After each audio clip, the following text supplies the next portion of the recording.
Hello everyone, welcome to the President's online classes. I am Mrityunjay Kumar. I am your mathematics faculty. Today I am going to start the next video lecture of the topic geometric progression. तो आज हम लोग इस video lecture में आज हम लोग सम के बारे में सीखेंगे। हम लोग ऑलरेडी ज्योमेट्रिक सीरीज में टर्म्स कैसे फाइंड करते हैं वो हम लोग ऑलरेडी सीख चुके हैं। उसमें से हमने 3-4 क्वेश्चन भी सोल्व किया था टॉपिक्स को पढ़ने के बाद। नेक्स्ट हमारा जो टॉपिक होगा पढ़ने का वो सम होगा। जैसे हम लोग अरिथमेटिक सीक्वेंस में अरिथमेटिक प्रोग्रेशन में हम सम पढ़े थे अरिथमेटिक प्रोग्रेशन का, उसी तरीके से ज्योमेट्रिक प्रोग्रेशन में भी हम लोग सम पढ़ेंगे कि अगर कोई ज्योमेट्रिक प्रोग्रेशन का एक सीक्वेंस दिया हुआ है तो उसका सम कैसे हम लोग फाइंड करेंगे। आज हम लोग वो सीखेंगे और इसका हम लोग एप्लीकेशन भी पढ़ेंगे।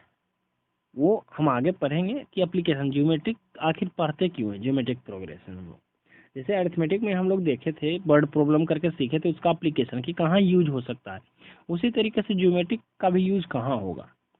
ठीक है, तो चलिए स्टार्ट करते हैं अपना लेक्चर। तो मेरा टॉपिक है समिंग अ ज्योमेट्रिक सीरीज। मीन्स एक ज्योमेट्रिक सीरीज है, उसका सम क्या है, इट मीन्स उसका वैल्यू क्या होगा। तो आप देखिए ज्योमेट्रिक प्रोग्रेशन में जैसे हम लोग टर्म सिलेक्शन कर रहे थे, मीन्स सीरीज कैसे बन रहा था। जैसे अरिथमेटिक प्रोग्रेशन में हम लोग कॉमन डिफरेंस को ऐड कर करके हम लोग टर्म्स निकाल रहे थे, लेकिन ज्योमेट्रिक सीरीज में ज्योमेट्रिक सीक्वेंस में कॉमन रेशियो को मल्टीप्लाइड करके हम लोग टर्म्स निकाल रहे थे। It means first term will be a, then multiplied with r, a r square, a r cube, and this will goes up to a r to the power n minus 1. This is your nth term of a geometric sequence. This is first term, this is nth term. तो हम लोग को जो सम पढ़ना होगा वो दो types के सीक्वेंस के लिए पढ़ना होगा। पहला सीक्वेंस जिसमें एक फिक्स नंबर ऑफ टर्म्स हो यानी फिनाइट हो, second infinite number of terms हो उस सीरीज में।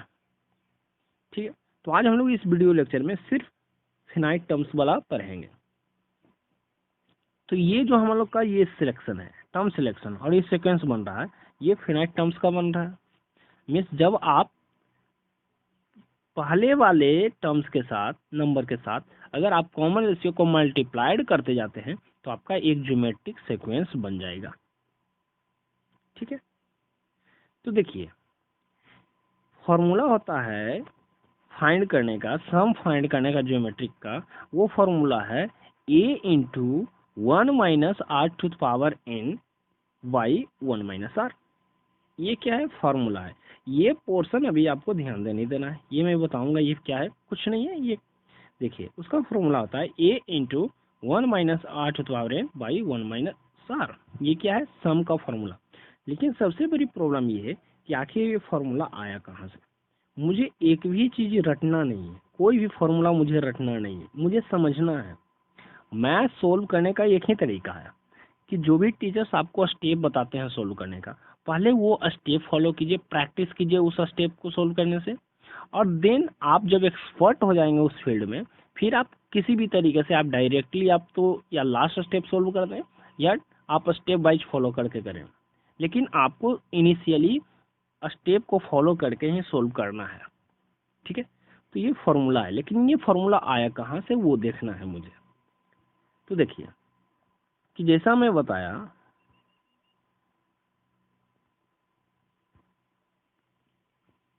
ये अरिथमेटिक ज्योमेट्रिक सीक्वेंस में जो टर्म होता है क्या होता है, sequence a r square, a r cube, और ये जाएगा कहाँ तक, a r to power n minus 1 तक। मान लीजिए इसका सम जो है एस है, इस मीन्स इसका इस सीक्वेंस का सम है। ठीक है, इसमें आपको क्या करना है कि इस सीक्वेंस के हेल्प से आपको एक नया सीक्वेंस बनाना है ज्योमेट्रिक का। लेकिन कैसे बनेगा, जब आप पहले वाले सीक्वेंस में आप कॉमन रेशियो को मल्टीप्लाइड करेंगे तो आप देखेंगे कि एक आपका नया सीक्वेंस बना होगा। इट मीन्स जब आप इस पूरे टर्म में कॉमन रेशियो आर को मल्टीप्लाइड करेंगे तो आपका सम भी जो है आर के साथ मल्टीप्लाइड हो जाएगा। It means s into r हो जाएगा। Then equals to a into r करेंगे तो ए आर, फिर ए आर स्क्वायर, फिर ए आर क्यू। अब ये कहाँ तक जाएगा, ए आर का पावर एन तक जाएगा, क्योंकि इसमें जब लास्ट टर्म में एन आर को मल्टीप्लाइड करेंगे तो ए आर का पावर एन हो जाएगा। अब देखिए दो सीक्वेंस आपको फाइंड हो गया, ये आपका आ गया दो सीक्वेंस। पहला सीक्वेंस ऑलरेडी क्वेश्चन था, प्रॉब्लम। सेकेंड जो था वो आप कॉमन रेशियो को पहले वाले में मल्टीप्लाइड करके सेकेंड सीक्वेंस आपने निकाल लिया। अब क्या करना है, थर्ड स्टेप जो है वो क्या करना है, दोनों सीक्वेंस को सब्ट्रैक्ट कर देना है। जब आप सब्ट्रैक्ट करेंगे तो LHS में जो हो जाएगा S माइनस एस आर आएगा, और जब RHS में आप देखेंगे तो जो है कुछ टर्म्स जो है वो क्या हो रहा है, कैंसल आउट हो जा रहा है। तो आपको क्या बचेगा, फर्स्ट सीक्वेंस का पहला टर्म और सेकेंड सीक्वेंस का लास्ट टर्म आपको बचेगा। तो इन दोनों को जब सब्ट्रैक्ट करेंगे तो होगा a minus A 8 power n, ये बचेगा। जब इधर से s कॉमन लेंगे तो 1 माइनस आर हो जाएगा, और इसमें से a कॉमन लेंगे तो 1 minus r to power n बचेगा। और जब 1 माइनस आर को आप RHS में लाएंगे तो ये डिवाइडेड में हो जाएगा, और हो जाएगा आपका s equals to 1 minus r to power n by 1 minus r. Means s equals to, means आपको तो s का ही वैल्यू फाइंड करना है। तो s का वैल्यू क्या आ गया, इट मीन्स सम का वैल्यू क्या हो जाएगा, a into 1 minus r to power n by 1 minus r. वही यहाँ पे लिखा है formula. Means s equals to a into 1 minus r to power n by 1 minus r. अब देखिए, अब समझिए ये सिंबल क्यों दिया है। इस सिंबल का जो नाम है इसे हम लोग बोलते हैं सिग्मा। क्या बोलते हैं, सिग्मा। और ये जहां भी सिंबल लगा हुआ है इट मीन समझिए कि वहां पे क्या करना है, सम करना है। इट मीन समेशन करना है। समेशन में सपोज कि ये सिग्मा है और यहाँ दिया हुआ है n equals to 0, n equals to 10, 0 to 10, और यहाँ समेशन के अंदर दिया है n।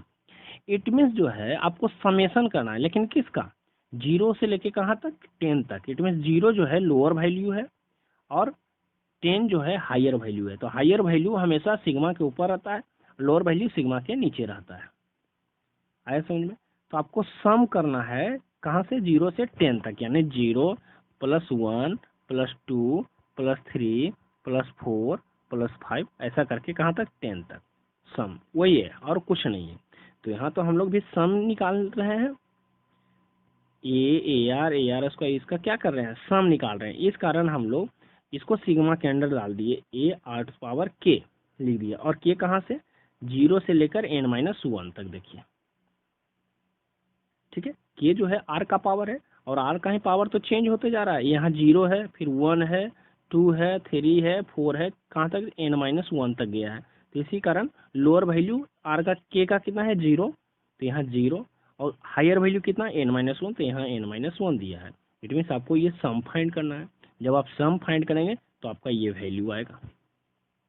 तो ज्योमेट्रिक सीरीज के अंदर सम फाइंड करने का फॉर्मूला क्या है, a into 1 minus r to power n by 1 minus are.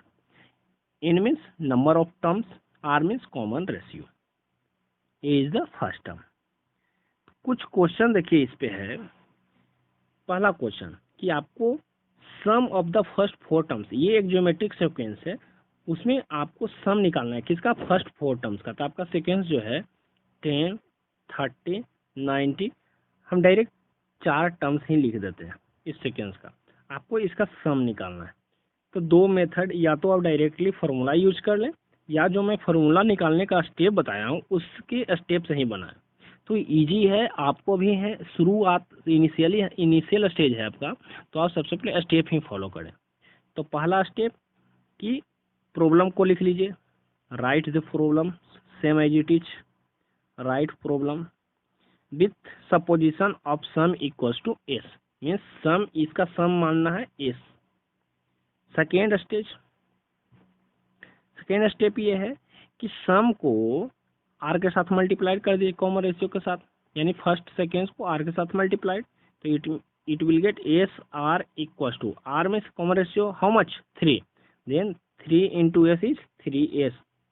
Okay, and जब आप मल्टीप्लाइड करेंगे इसमें तो क्या मिलेगा, 30, 90, 270 और लास्ट में बचेगा 8110। ठीक है, अब देखिए सब्ट्रैक्ट करेंगे तो 30, 90, 270 कैंसिल आउट हो जाएगा, बचेगा क्या, इधर s माइनस 3s, तो s कॉमन लेंगे तो 1 माइनस 3 और इक्वल टू इधर क्या बचेगा 10 माइनस 810, तो माइनस 800 बचेगा, और इधर -2, तो -2 नीचे लाएंगे तो कितना हो जाएगा, ये हो जाएगा 400। तो सम जो है कितना आ जाएगा, 400 आ जाएगा। या तो डायरेक्टली आप फॉर्मूला यूज कर ले, मीन्स n का वैल्यू कितना 4 डालना है, ठीक है, क्योंकि आपको सम 4 टर्म्स का ही फाइंड करना है। r का वैल्यू 3 डालना है, a का वैल्यू 10 डालना है, जब आप वैल्यू पुट करेंगे तो आपका भी 400 ही आएगा। तो ये तरीका है।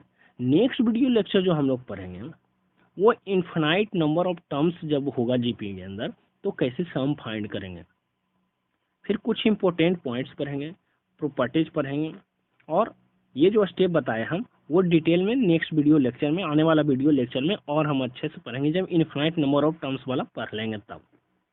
ठीक है, थैंक यू।